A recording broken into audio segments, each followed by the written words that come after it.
Guys, good morning po. Mayroon po tayong tutugunan sa lahat po ng mga nag-request. Good morning. Patungkol po ito sa nilagay sa rotunda na kabaong. Ang masaklap lang doon, nilagyan po nila ng picture. Picture po ng mga Chinese. Tulad po ng presidente. Grabe. Ano po daw ang ibig sabihin nito? Ano po ba daw ang reaksyon ng China dito?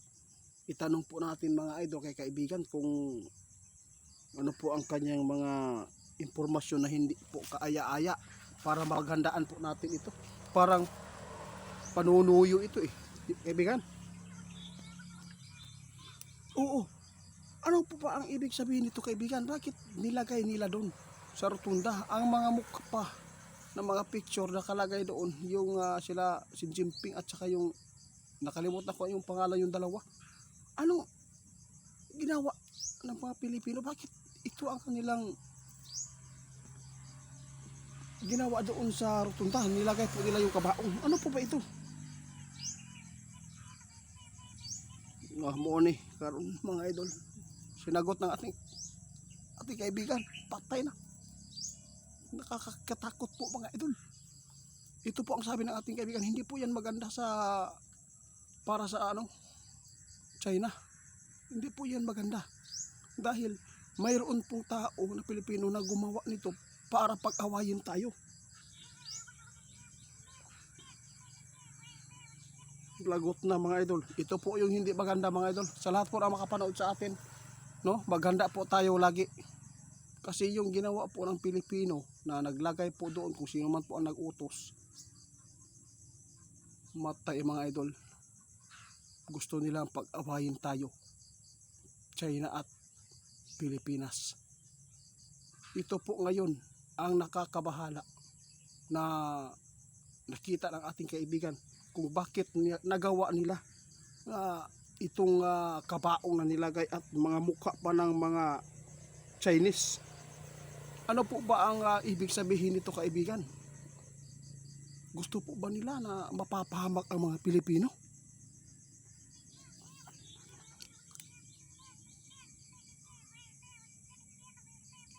Wala kaming laban kaibigan kung tuluyan nilang buksan ang digmaan. Guys, nakakabahala daw.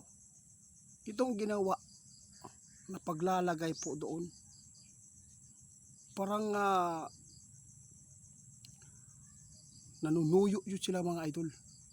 Delikado kaayo po ni mga idol tungod kay mga dagway pa yun sa mga Chinese leader nagibutang anang kabaong. Muuni karon ang babala karon ni kaibigan, mag-andam lang tala perminti. Maghanda tayo lagi mga idol dahil nakakabahala ito sa nakita ng ating kaibigan. Hindi natin alam mga idol ito po ang sign na mabuksan ang galit at ito po ay maumpisahan. Nako mga idol, ito ang hindi maganda. Sinabi po ng ating kaibigan, hindi man tao pumunta po dito sa atin na para makipagtigma, para pulbusin, kundi ang mga drones lang mga idol. Wala, tapos na tayo. Ano po papanangga natin? Okay lang nakagawa yung mga presidente, yung namiminuno sa atin ng tirador.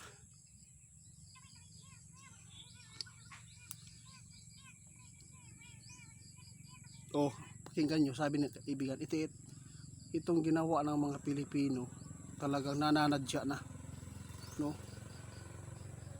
Mula nang nangyari ang flood control, di ba mayroon po kaming pinapaabot doon, mga babala. Ito mga sign na to mga idol sa nangyayari sa ating bansa, kung bakit nakisawsaw pa itong kabaong na nilagay nila para pananadya po sa China, para pag-awayin tayo. Masama itong pangitain, sabi ng ating kaibigan. Parang gusto nilang maumpisahan na lang ang katulad sa ibang bansa na puro na lang gulo dahil sa nangyayari sa atin dito, dahil hindi po maganda ang sitwasyon sa ating bansa. Patuloy po ang nakawan, wala po nanagot mas hinahabol nila ang mga taong nagmamalasakit sa taong bayan. Yun po, isa po dito sa nakita ng ating kaibigan na dahilan na walang katapusan pong kaguluhan dito sa atin. Awayan, bangayan dahil sa politiko. Salamat ninyo. Kaya ito lang masabi daw ng ating kaibigan. Mag-ingat at maghanda. Hindi tayo pwedeng magkampante ngayon dahil alam po ninyo, nakita ng ating kaibigan ngayon ang galit po ng Chinese leader doon sa China, mga idol. Nakita ng ating kaibigan kung gaano po sila ngayon kagalit sa ginawa ng mga Pilipino nating kababayan na kung saan inilagay. Dapat sana hindi na lang ipinalabas po yung yung nangyari po para dito sa atin, para hindi po mailabas po ang mga hindi kumakalat sa social media ang mga ginagawa ng mga taong to, dahil hindi po maganda ito mga idol. Sa reaction pa lang, kahit ikaw ilalagay po yung mukha mo doon sa kabaong yung picture, ano po bang masasabi mo?